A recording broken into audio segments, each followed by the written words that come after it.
নিশ্চয়ই আপনার মনে আছে যখন 2022 সালে ভারত তার এয়ারক্রাফট ক্যারিয়ার আইএনএস বিক্রান্তকে নৌবাহিনীতে অন্তর্ভুক্ত করেছিল, তখন দক্ষিণ কোরিয়া বলেছিল যে তারা কোনো এয়ারক্রাফট ক্যারিয়ার তাদের নৌবাহিনীতে অন্তর্ভুক্ত করবে না, বরং দক্ষিণ কোরিয়া ব্যাপক হারে কিলার মিসাইলে সজ্জিত সাবমেরিন তৈরি করবে। যদিও দক্ষিণ কোরিয়া যুক্তি দিয়েছিল যে ক্রুজ মিসাইল বা হাইপারসনিক মিসাইলের মাধ্যমে এয়ারক্রাফট ক্যারিয়ারকে লক্ষ্যবস্তু করা যায়, শুধুমাত্র একটা মিসাইল দিয়েই বিশাল ক্ষতি করা সম্ভব। অথচ সাবমেরিন অনেক বেশি নিরাপদ, সেই সাথে ধ্বংসাত্মক। যদিও সেই সময় ভারতকে এয়ারক্রাফট ক্যারিয়ার নিয়ে জ্ঞান দিচ্ছিল যে দক্ষিণ কোরিয়া তাদের সেনাবাহিনী ঘন্টার পর ঘন্টা ধরে উত্তর কোরিয়ার শুধুমাত্র একটা ড্রোনকেও গুলি করে ভূপাতিত করতে পারেনি, যা ছিল দক্ষিণ কোরিয়ার জন্য অত্যন্ত লজ্জার বিষয়। এবং সেই দক্ষিণ কোরিয়ার রাষ্ট্রপতি, যিনি ভারতকে যুদ্ধের জ্ঞান দেওয়ার চেষ্টা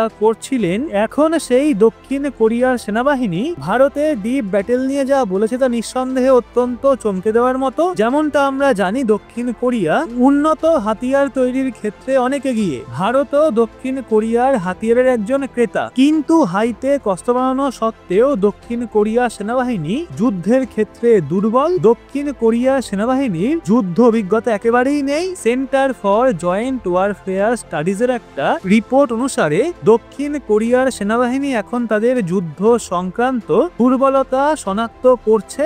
রিপাবলিক অফ কোরিয়া আর্মির কর্মকর্তাদের মতে তাদেরও ডিপ ব্যাটেল যুদ্ধ দক্ষতা মজবুত করতে হবে, এবং এক্ষেত্রে ভারত একটা উত্তম বিকল্প।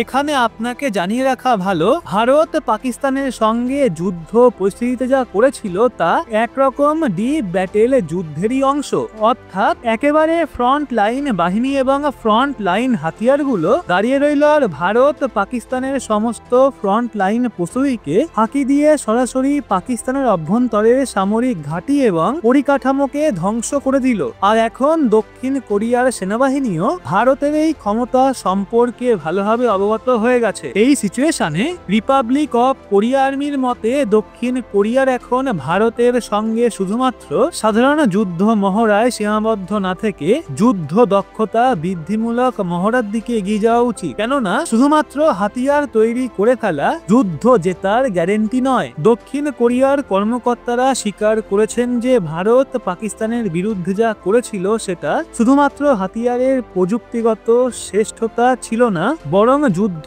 কৌশলেরও একটা উজ্জ্বল দৃষ্টান্ত ছিল। এবং এখন দক্ষিণ কোরিয়ারও শুধু হাইটেক নয়, বরং হাই থিঙ্ক যুদ্ধ দক্ষতার প্রয়োজন আছে। দক্ষিণ কোরিয়ার সেনাবাহিনী হাইটেক হাতিয়ার দিয়ে সজ্জিত হচ্ছে, কিন্তু যুদ্ধ দক্ষতার দিক দিয়ে দক্ষিণ কোরিয়ার হাতে বাস্তবে কিছুই নেই। এই মুহূর্তে ভারত এবং আমেরিকার সম্পর্ক বেশ জটিল অবস্থার মধ্যে দিয়ে যাচ্ছে। ওদিকে বাণিজ্য যুদ্ধের সঙ্গে সঙ্গে এখন যুক্ত হয়েছে অস্ত্র প্রতিযোগিতা। বিশ্ব বাণিজ্য সংস্থার মঞ্চে ভারত এবং আমেরিকা একে অপরের মুখোমুখি দাঁড়িয়ে, অথচ হাতিয়ার ব্যবসার ক্ষেত্রে এই দুই দেশ একে অপরের সঙ্গে হাত মেলাচ্ছে। এবং যেমনটা আপনারা বিভিন্ন সংবাদ মাধ্যম থেকে জেনেছেন যে ভারত মার্কিন অ্যান্টি ট্যাঙ্ক গাইডেড মিসাইল অর্থাৎ জ্যাভলিন কেনার সিদ্ধান্ত নিয়েছে। কিন্তু এই খবরটা শুধু এটুকুই নয়, যতটুকু অন্যান্য মিডিয়া আপনাকে বলেছে। বিশ্বাস করুন, এই খবরের পেছনে যে আসল সত্য রয়েছে তা জানলে আপনি হতবাক হবেন। সবার আগে বলি, দা হিন্দু মিডিয়াতে এই খবরটা এমন ভাবে দেখানো হয়েছে যেন ভারত নিজের দেশীয় প্রকল্প বাদ দিয়ে আমেরিকার কাছে অনুনয় করছে যে আমাদের জ্যাভলিন দাও। ঠিক এমন ভঙ্গিতেই খবরটা উপস্থাপন করেছে তারা। কিন্তু তবে এখানে একটা জিনিস পরিষ্কার করে বলা দরকার যে অবশ্যই ভারত এবং আমেরিকার মধ্যে জ্যাভলিন মিসাইলের যৌথ উৎপাদন নিয়ে আলোচনা চলছে, কিন্তু যেভাবে অন্যান্য মিডিয়াটাকে উপস্থাপন করেছে তা মোটেও আদতে তেমন নয়। তো এখন আসল সত্যটা জানিয়ে দিই। জ্যাভলিন মিসাইলটি মূলত আমেরিকার দুটি প্রতিরক্ষা সংস্থা লকহিড মার্টিন এবং রেথিয়ন যৌথভাবে তৈরি করেছে, অর্থাৎ এটা একটা আমেরিকান জয়েন্ট ভেঞ্চার। কিন্তু এখন ভারত বলছে জ্যাভলিন মিসাইলে রেথিয়ন কোম্পানির কিছু প্রযুক্তি বাদ দিয়ে ভারত নিজস্ব দেশীয় প্রযুক্তি ব্যবহার করবে। যেমন রেথিয়ন কোম্পানি জ্যাভলিনের জন্য ইলেকট্রনিক্স এবং গাইডেন্স সিস্টেম তৈরি করে। ইনফ্রারেড শিকার হোক বা গাইডেন্স প্রযুক্তি কিংবা সেন্সর, সব কিছুই রেথিয়ন রেথিয়নের বানানো।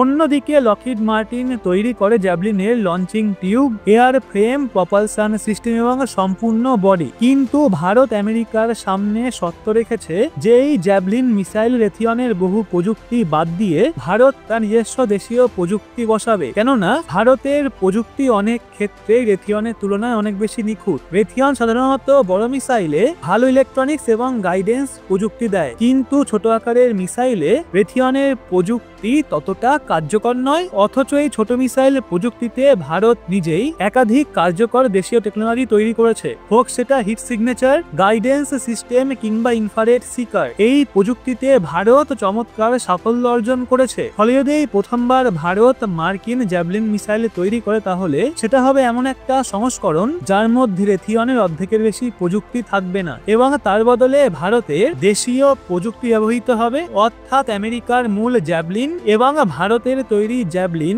এরা একে অপরের থেকে একেবারে ভিন্ন হবে। কিন্তু বেশিরভাগ মিডিয়ায় গুরুত্বপূর্ণ সত্যিটা বলেইনি। আসলে যদি জ্যাভলিনের যৌথ উৎপাদন ভারতীয় মাটিতে হয় তাহলে এই মিসাইল কোনোভাবেই পুরোপুরি আমেরিকান থাকবে না, বরং সেটা হবে মেড ইন ইন্ডিয়া, যা থেকে বলতে পারেন এখানে এক প্রকার হবে ভারতীয় প্রযুক্তির জয়। তো বন্ধুরা, একজন গর্বিত ভারতীয় হিসেবে ভিডিওটা লাইক করে শেয়ার করবেন আপনার বন্ধু বান্ধবদের, এবং ভারতীয় প্রযুক্তির ওপর আপনি কতটা ভরসা করেন তা বোঝাতে অবশ্যই কমেন্টে লিখবেন জয় হিন্দ। সেই সাথে এরকমই লেটেস্ট ইনফরমেটিভ ভিডিও পেতে সাবস্ক্রাইব করে চোখ রাখবেন রহস্য বাংলার পর্দায়।